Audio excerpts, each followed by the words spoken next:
আসসালামু আলাইকুম ওরহমতুল্লাহি ওবারাকাতুহু।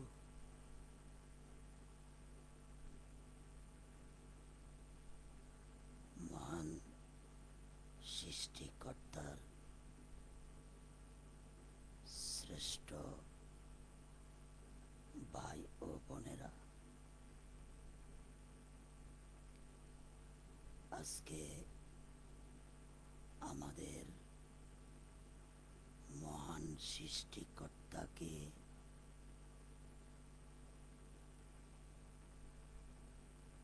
এককভাবে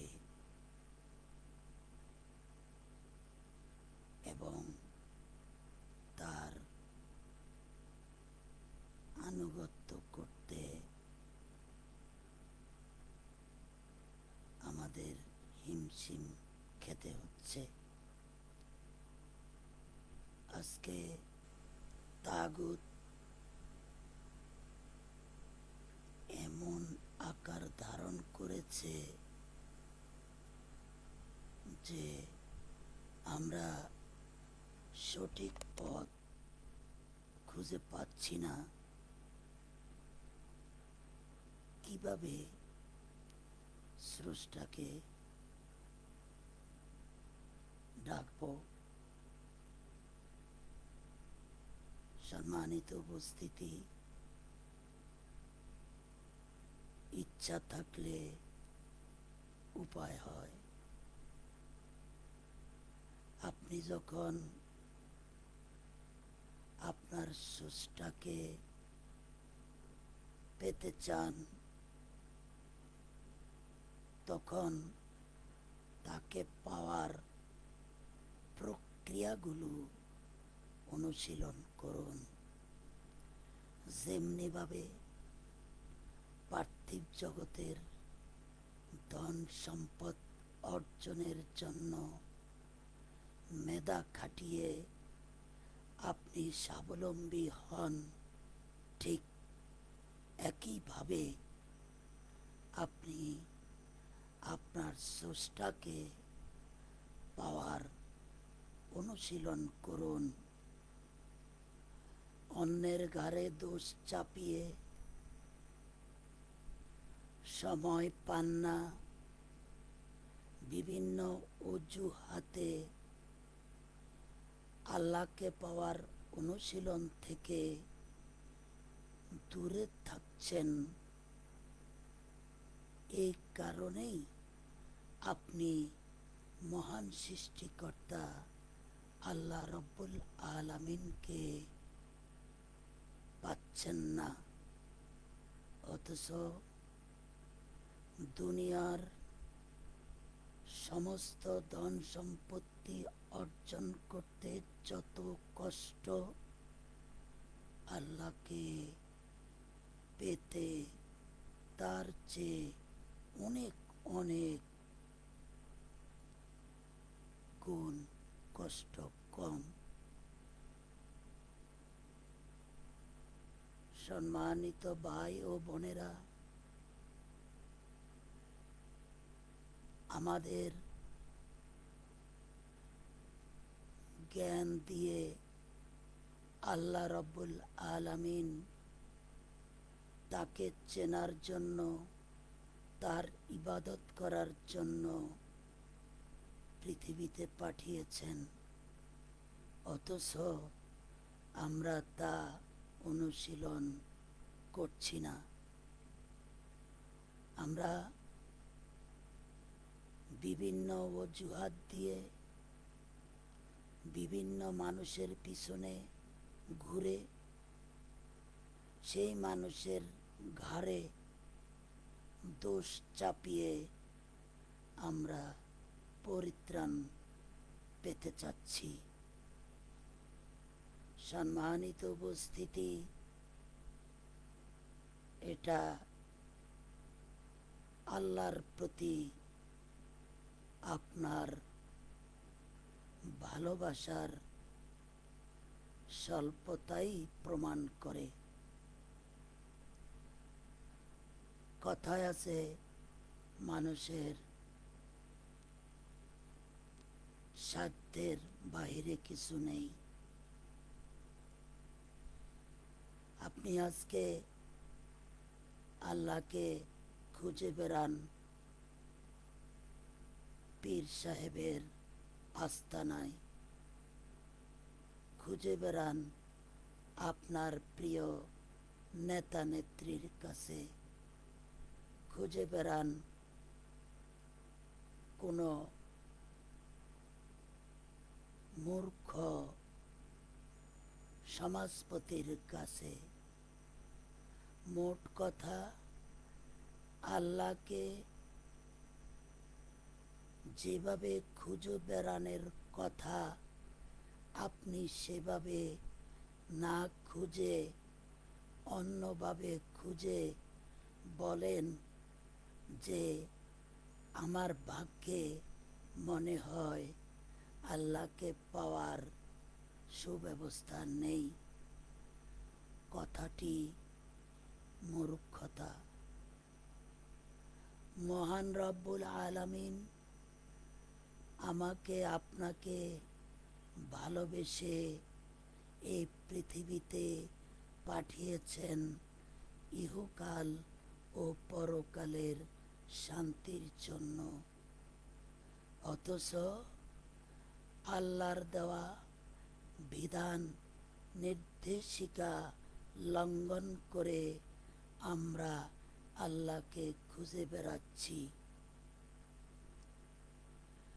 আমরা অহরহ মুনাফিকি করে চলছি।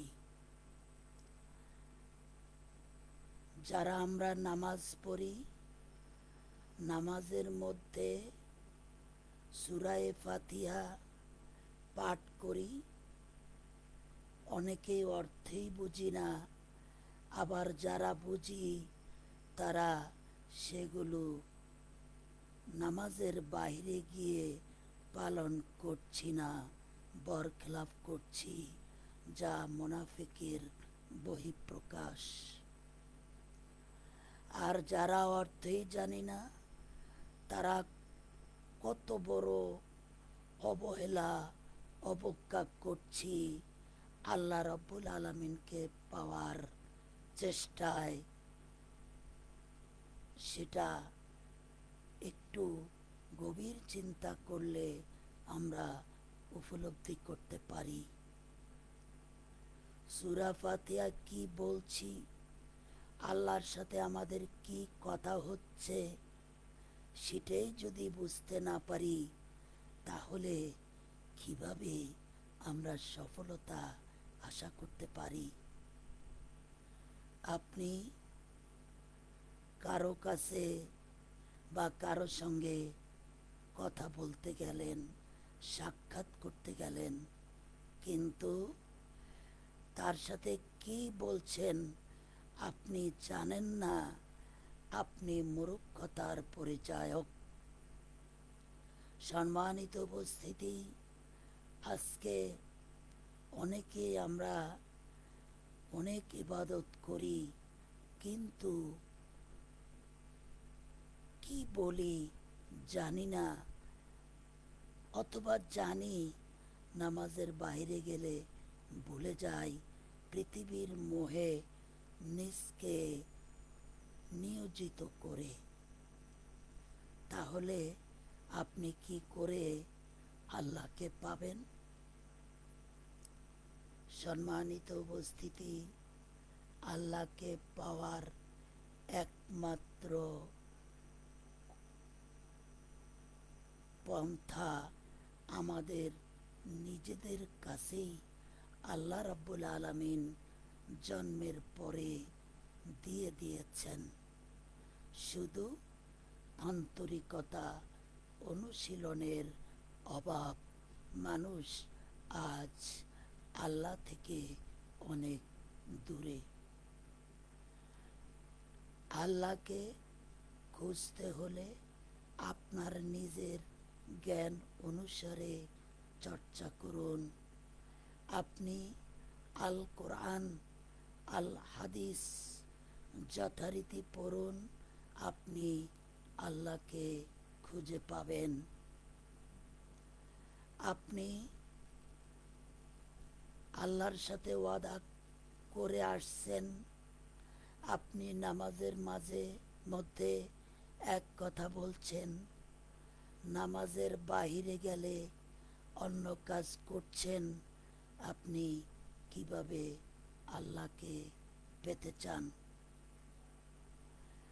আল্লাহ আল কোরআনে ঘোষণা করে দিয়েছেন যে তোমরা তোমাদের জীবনের পূর্ণাঙ্গ অবস্থা আমার পথে, আমার নিয়মকানুন, আমার বিধান মেনে চলো। অথচ আমরা আল্লাহর কিছু বিধান মানি, কিছু বিধান মানি না। এইরূপ মানুষের জন্য আল্লাহ আল কোরআনে ঘোষণা করেছেন, যারা কিছু অংশ মানছ, কিছু অংশ মানছ না, ইহকালে তোমাদের অশান্তি, পরকালে তোমাদের কঠিন শাস্তির সম্মুখীন হতে হবে। সম্মানিত উপস্থিতি, তাহলে আজকে আমরা যারা আল্লাহর পথে আল্লাহকে পেতে চাচ্ছি, তারাও অনেক ভুল পথে পরিচালিত হচ্ছি। আল্লাহর দেয়া জ্ঞান অনুশীলন না করে আমরা আমাদের পার্থিব জগতের অবদান যারা রেখেছে তাদেরকে আমাদের আদর্শ মনে করে আমরা ঘোষণা দিয়ে সেই পথে নিজকে পরিচালিত করছি। অথচ আমাদের আদর্শ এই পৃথিবীতে একজনেই, তিনি হচ্ছেন মহামানব, নবিকুলের শিরোমণি মানুষ মোহাম্মদ সাল্লাল্লাহু।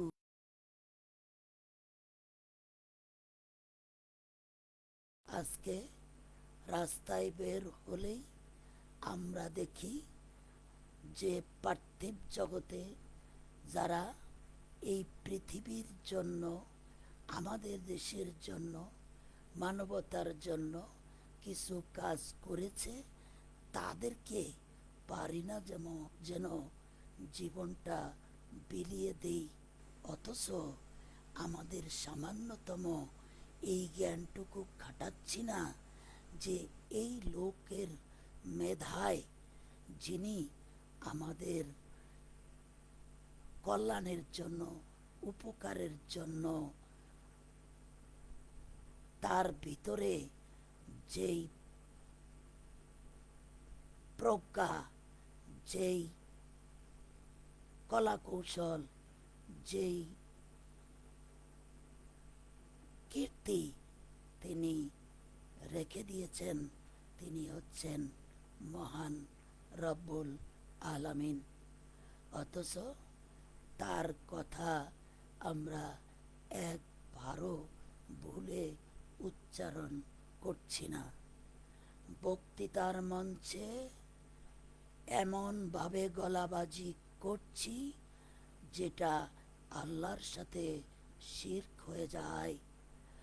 আমাদের বাংলা ভাষা মাতৃভাষা দিয়েছেন আল্লাহ, অথচ 21শে ফেব্রুয়ারির অবদানের জন্য যারা প্রাণ দিয়েছেন তাদেরকে নিয়ে এত বাড়াবাড়ি করি, স্বয়ং আল্লাহ রাব্বুল আলামিন ওই যারা প্রাণ দিয়েছেন তাদের স্রষ্টা, তাদের মেধায় তাদেরকে 144 ধারা ভঙ্গ করার জন্য অনুপ্রাণিত করেছেন, সে কথাটি আমরা ভুলে যাই। আমরা স্বাধীন দেশ পেয়েছি, স্বাধীন পতাকা পেয়েছি, পশ্চিম পাকিস্তানিদের জুলুম থেকে বেঁচেছি, কিন্তু কে বাঁচিয়েছেন? একমাত্র রব্বুল আলামিন। মাধ্যম এই পৃথিবীর মানুষ, অথচ আমরা এই পৃথিবীর মানুষ যে নশ্বর, কিছুদিন পর থাকবে না, যার মেধা নশ্বর, যার কীর্তিকলাপ নশ্বর, তাকে নিয়ে এত বাড়াবাড়ি করছি, স্বয়ং আল্লাহ রাব্বুল আলামিনকে ভুলে যাচ্ছি। আর সব সময় বলে বেড়াচ্ছি আমরা কেন আল্লাহকে পাচ্ছি না। সম্মানিত উপস্থিতি, সঠিক পথ না চললে কি করে আমরা রব্বুল আলামিনকে পাব? তাকে পাওয়ার নির্দিষ্ট পথ স্বয়ং রব্বুল আলামিন আল কোরআন আল হাদিস এ উল্লেখ করেছেন, আর মডেল হিসেবে দাঁড় করিয়েছেন মহামানব হজরত মুহাম্মদ সাল্লাল্লাহু আলাইহি ওয়াসাল্লামকে। অথচ আজ আমরা পৃথিবীর মোহে, নেতৃত্ব পাওয়ার মোহে, টাকার মোহে, গদি পাওয়ার মোহে তাকে ভুলে গিয়ে তিনি যার মাধ্যমে সেটা অবধারিত করেছেন, আমরা তাদেরকে নিয়ে এত বাড়াবাড়ি করি যে স্বয়ং রব্বুল আলামিনের সাথে শিরক করতেও আমরা দ্বিধাবোধ করি না, অথচ তলিয়ে দেখি না আমরা শিরক করছি। আর শিরক আল্লাহর একমাত্র অপছন্দের একটা বিষয়। যখনই আপনি শিরক করবেন, আপনার কোনো হিসাব নিকাশের প্রয়োজন নেই, আপনাকে শিকল বেঁধে দুজকে নেওয়া হবে। আপনাকে জিজ্ঞেস করা হবে না, পৃথিবীতে তোমার কাজের হিসেবগুলো আমাকে একটু দাও তো। মুশরিকের কোনো হিসেব নেই, সে হিসেবেই দোজখের অধিবাসী। সম্মানিত উপস্থিতি, আল্লাহকে পেতে আমাদের সতর্ক হতে হবে। আল্লাহর গুণাবলী, আল্লাহর দান, আল্লাহর রহমত, এগুলোর সাথে পার্থিব জগতের কোনো মানুষের গুণাবলী, অবদান, দান, এগুলোকে অতিমাত্রায় একাকীভূত করে আমরা যেন শিরক না করি, এই কথাটা আমাদের সকলেরই মনে রাখা উচিত। আমরা যে দলেই করি না কেন, আমাদের একমাত্র উদ্দেশ্য যদি আল্লাহ বেহেশত পাওয়ার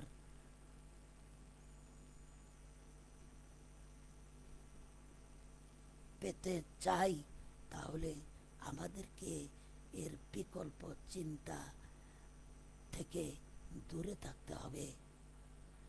সম্মানিত উপস্থিতি, পার্থিব জগতের দলাদলি এগুলো যদিও আল্লাহর অপছন্দের, করব না, করা উচিত নয়।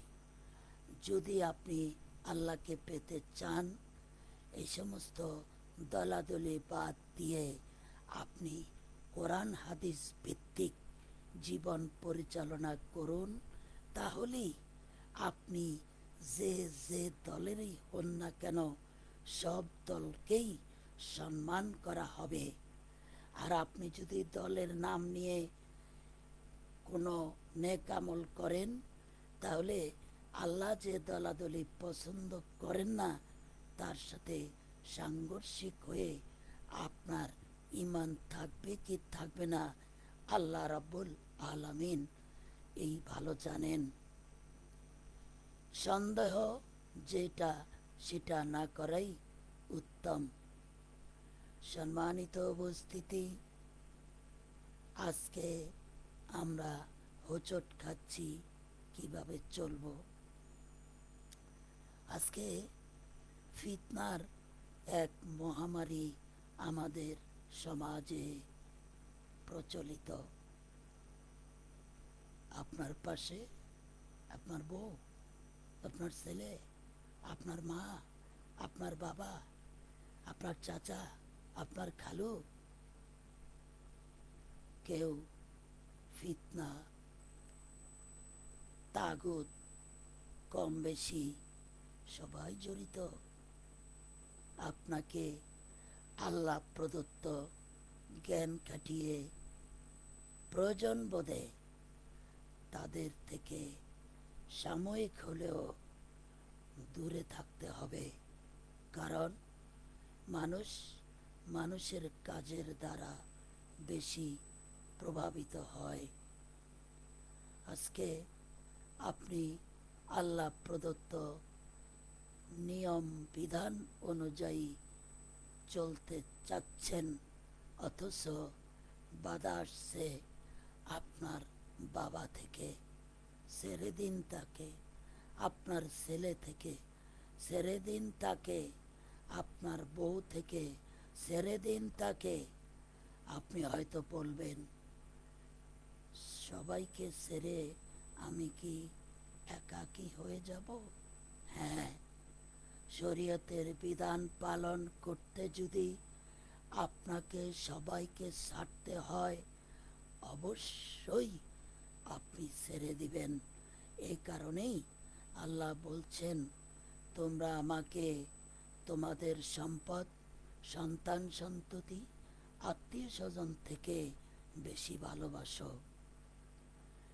যদি তারা তাগুত ফিতনায় আক্রান্ত হয় তাহলেই না ছাড়বেন, যদি না হয় ছাড়বেন কেন? আর যদি তারা সেই রোগে আক্রান্ত, অবশ্যই ছাড়বেন। কারণ আল্লাহর ভালোবাসার জন্য পৃথিবীর সব কিছু যারা ছাড়তে পারে তারাই মোমেন, তারাই ফরেজগার, তারাই খাঁটি মুসলিম, অন্যথায় নয়। আজকে আপনার মা মারা গিয়েছে, আপনি এতটুকু ভাবেন না আপনার মাকে এতদিন বাঁচিয়ে রেখেছেন আল্লাহ রাব্বুল আলামিন, তার অবদানে তিনি বেঁচে ছিলেন।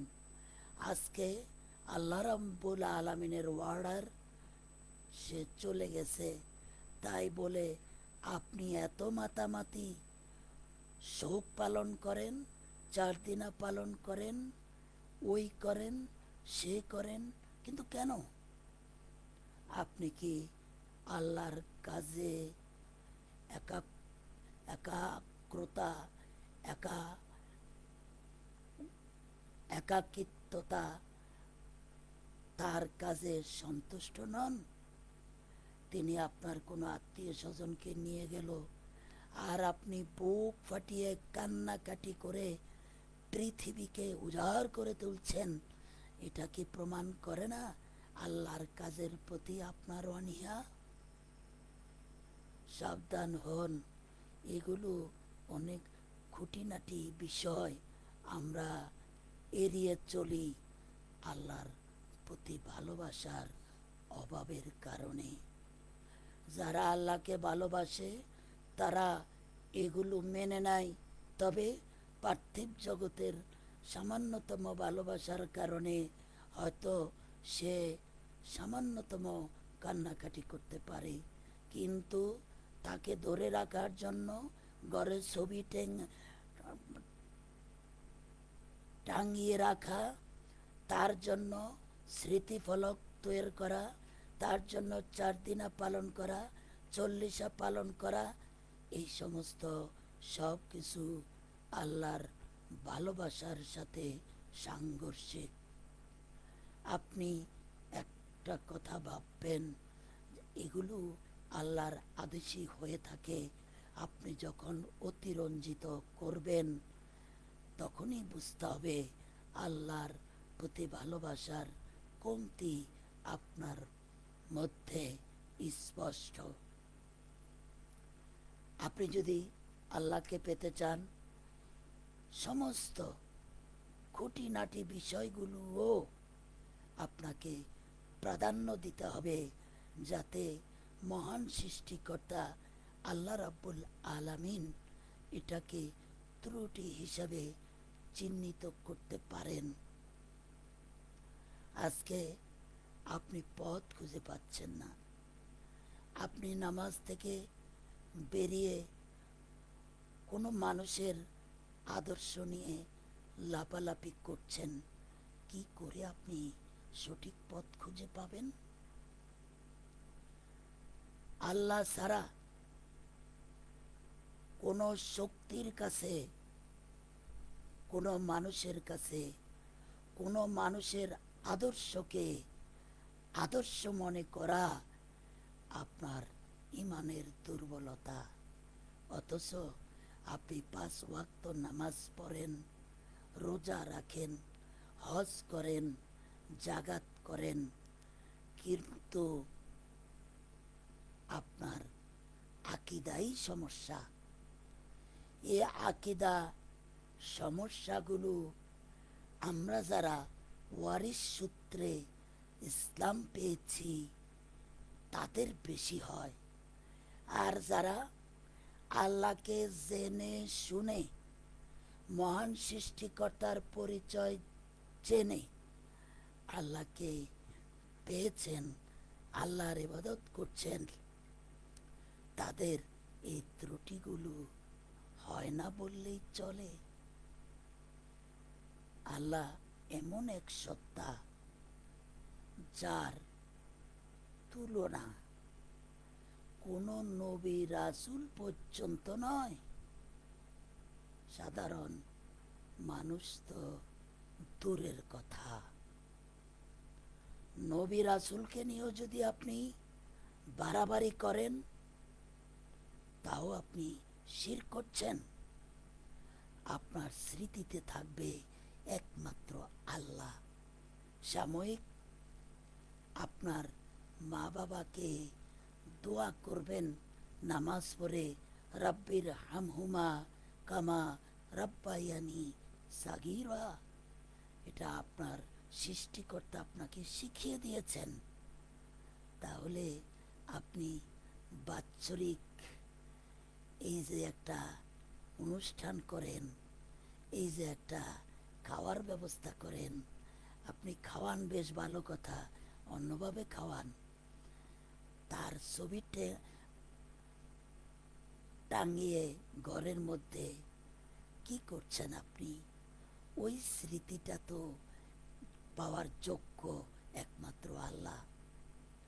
আপনার নবীকে আপনি খুব ভালোবাসেন, আল্লাহ নামাজের মধ্যে তার প্রতি দুরূদ পাঠের ব্যবস্থা করে দিয়েছেন।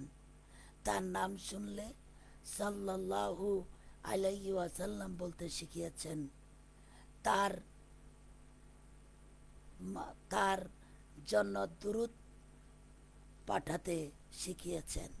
কিন্তু আপনি তার জন্য স্মৃতিফলক তৈরি করছেন, নামকরণ করছেন, ওই করছেন, সেই করছেন, অনুষ্ঠান করছেন, আবার কি মিছিল করছেন তার জন্মদিবস, মৃত্যু দিবসে। এগুলো পরোক্ষভাবে শিরক পর্যায়ে যায়, কিন্তু আপনি বুঝছেন না। আপনি শুধু হিসাব করছেন, আমার কেন ইবাদত কবুল হয় না? ভাই ও বোনেরা, ইবাদত কবুল হওয়ার প্রধান শর্ত হচ্ছে তাওহীদে বিশ্বাস। আল্লাহর সাথে কোনোভাবেই, কোনো ক্রমেই নবী রাসূল, কোনো নেতা নেত্রী, মা বাবা, আত্মীয় স্বজন সামান্যতম তিল পরিমাণও তুলনা করা যাবে না। যেটা আল্লাহ প্রাপ্য সেটা অন্য মানুষকে করে তিল পরিমাণ হলেও আপনি ভুল করছেন। এই কারণেই আপনার ইবাদত কবুল হচ্ছে না। আজকে ইবাদত করার নিয়ম কানুন খোঁজার জন্য পীরের দরবারে ঘোরাঘুরি করছেন, অযথা সময় ব্যয় করছেন। আপনি যদি শিক্ষিত হন, পড়তে জানেন, কোরআন হাদিস পড়ুন, সেখানেই আপনি সব খুঁজে পাবেন। কারো কাছে যাওয়ার দরকার নেই। দলে বিভক্ত, তারা আপনাকে আগে তার দলে টানার ব্যবস্থা করবে, আপনাকে শিখাবে। অতএব তারা ভ্রান্ত পথে পরিচালিত। তাই এখন এমন এক মহামারীর যুগে আমরা অবস্থান করছি যে আমরা ব্যক্তিগতভাবে যদি উদ্যোগ না নিই, সতর্ক না হই, সচেতন না হই, আল্লাহকে পাওয়ার কৌশল না শিখি, তাহলে আমরা কখনো সঠিক পথ পাব না, আল্লাহকে পাব না। আমাদের সমস্ত ইবাদত নষ্ট হয়ে যাবে। কারণ আজকের এই ফিতনার যুগে, আজকে এই তাগুতের সরাসরির যুগে, উপরে নিচে ডানে বামে কোথায় নেই তাগুত, কোথায় নেই ফিতনা? সর্বত্র আজকে ফিতনার এক মহামারী। কি করে আপনি বাঁচবেন? এই বাঁচার একমাত্র উপায় হচ্ছে নিজে নিজে কোরআন হাদিস চর্চা করা। এর কোনো বিকল্প নেই। যারা মূর্খ, যারা পড়ালেখা জানেন না, তাদের উচিত মৌলিক বিষয়গুলো কোনো আওলামা মাশায়েখের সাথে পরামর্শ করা, শিখা।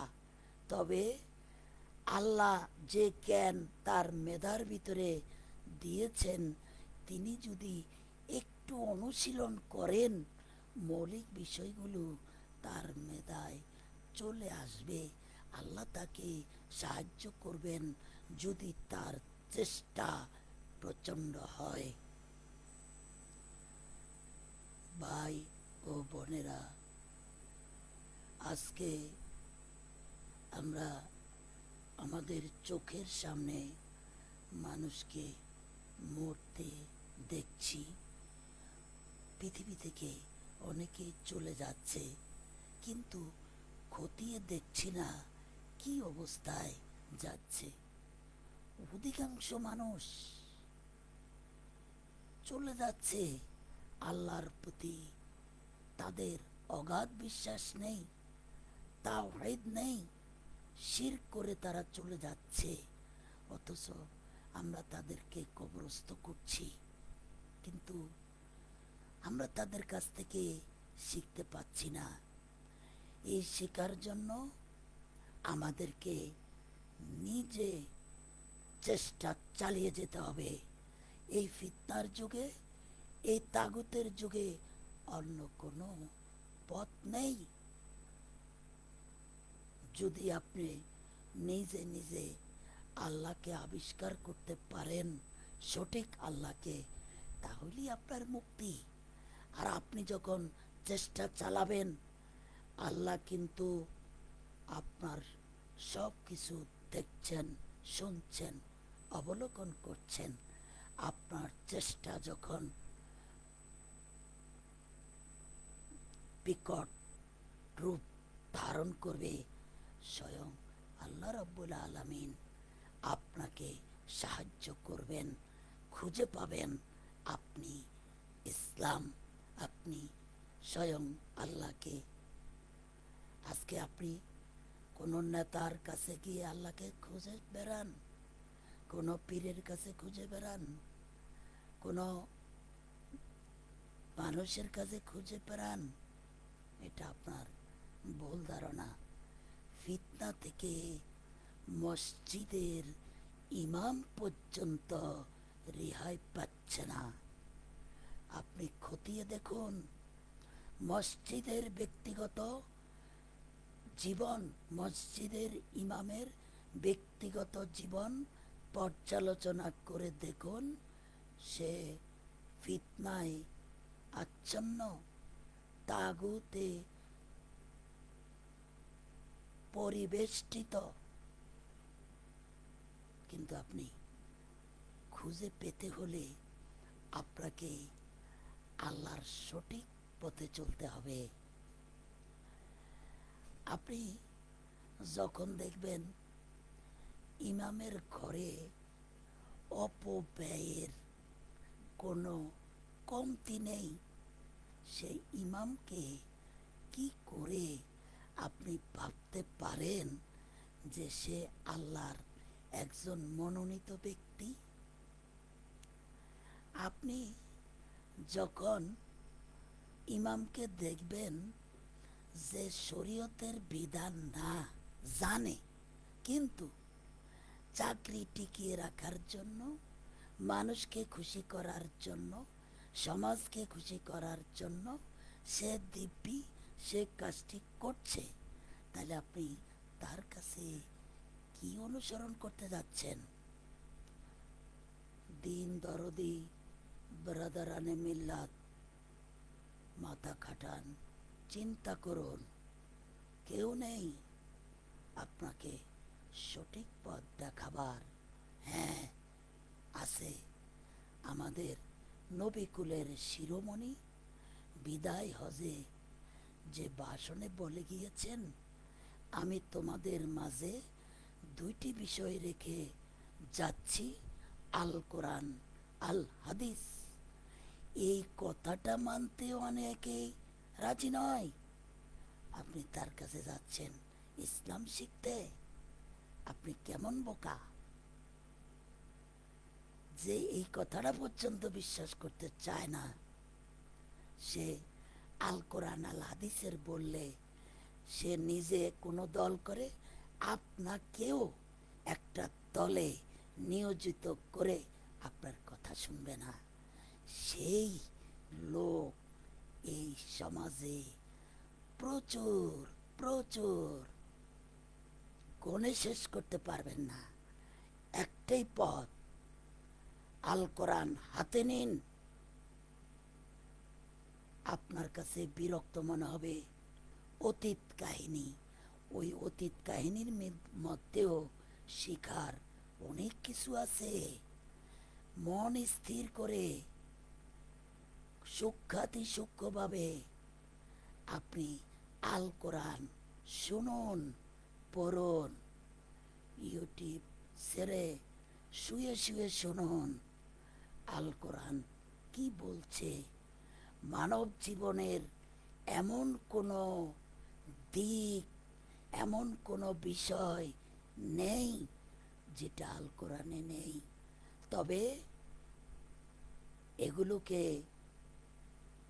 আল্লাহ পাক রব্বুল আলামিন এক এক জায়গায় গুছিয়ে রাখেননি। যেমন আপনি অনেকগুলো কাককে যদি আধার দেন, খাদ্য দেন, তখন ব্যক্তি কাককে আস্তে আস্তে এক একটাকে দেওয়া সম্ভব নয়। তখন ওটা আপনাকে ছিটিয়ে দিতে হবে খাদ্যগুলো।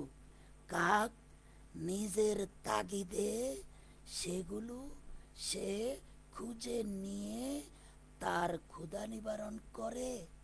ঠিক ইসলামের বিষয়গুলো আল কোরআনে আল্লাহ রাব্বুল আলামিন সৃষ্টি জগতের মালিক, তিনি এভাবে ছড়িয়ে ছিটিয়ে রেখেছেন।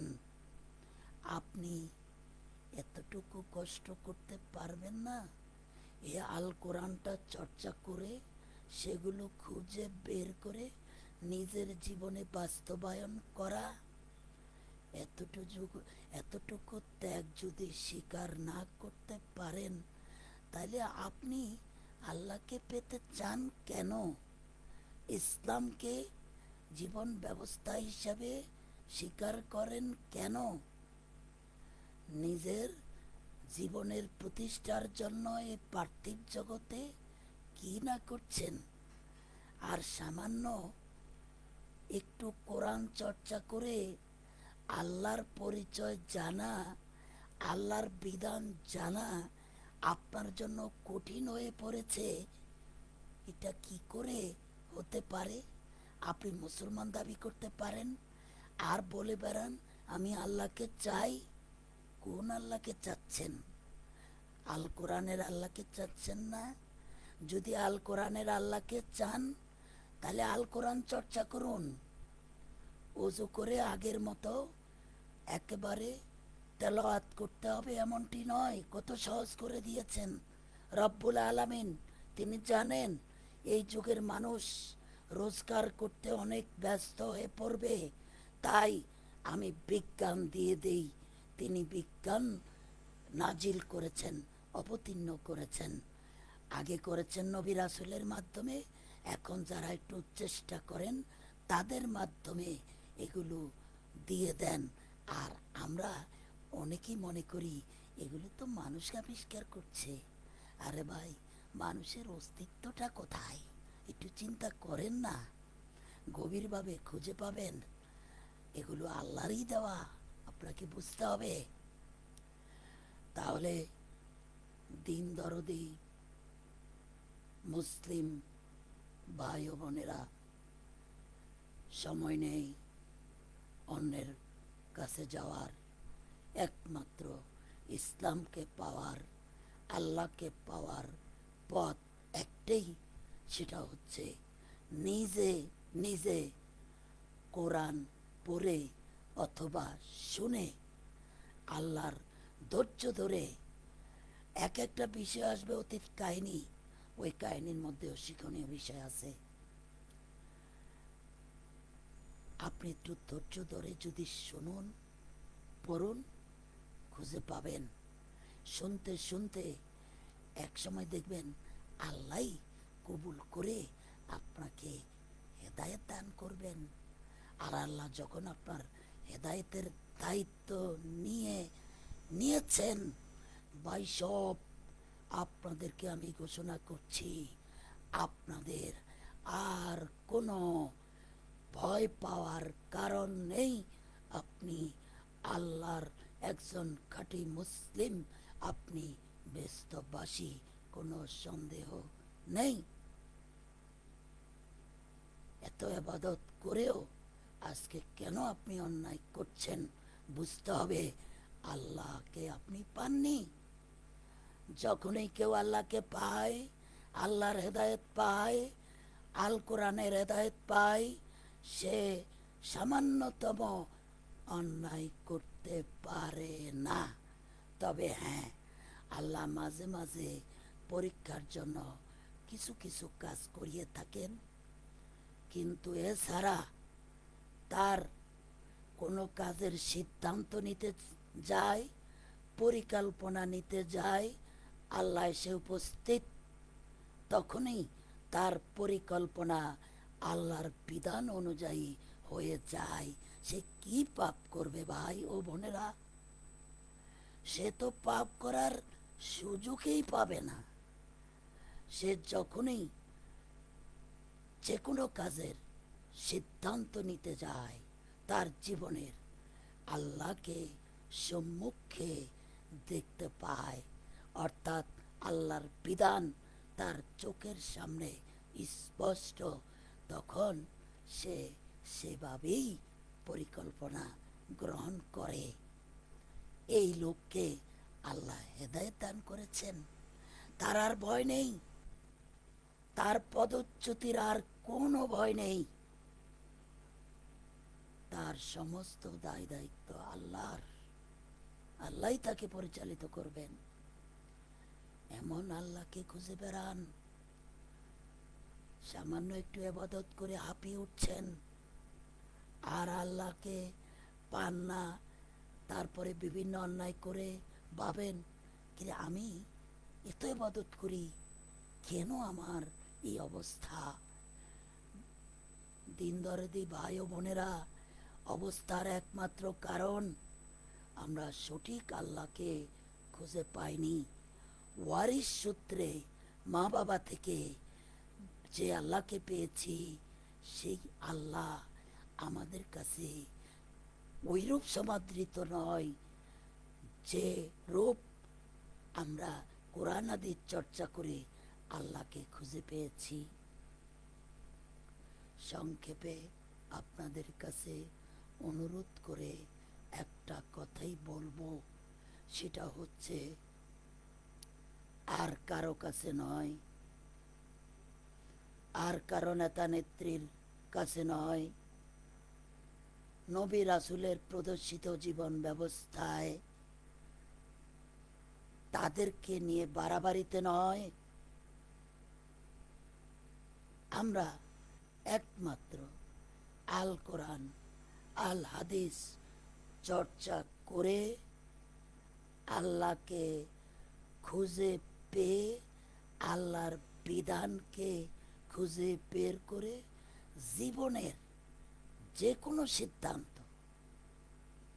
কর্মস্থল, বিয়ে, দালান করা, মসজিদ করা, মানব কল্যাণ, যাই বলুন না কেন পার্থিব জগতের সব কাজে আল্লাহর সিদ্ধান্ত অনুযায়ী করাটাই খাঁটি মুসলিমের লক্ষণ। সে হেদায়েত প্রাপ্ত, সে নির্ভয়ে নির্দ্বিধায় আল্লাহর পথে পরিচালিত হতে পারছে, সে বেহেশতবাসী, এতে কোনো সন্দেহ নেই। আল্লাহ সবাইকে কবুল করুন এই আশাবাদ ব্যক্ত করে আল্লাহ হাফেজ। আসসালামু আলাইকুম ওয়া রাহমাতুল্লাহি ওয়া বারাকাতুহু।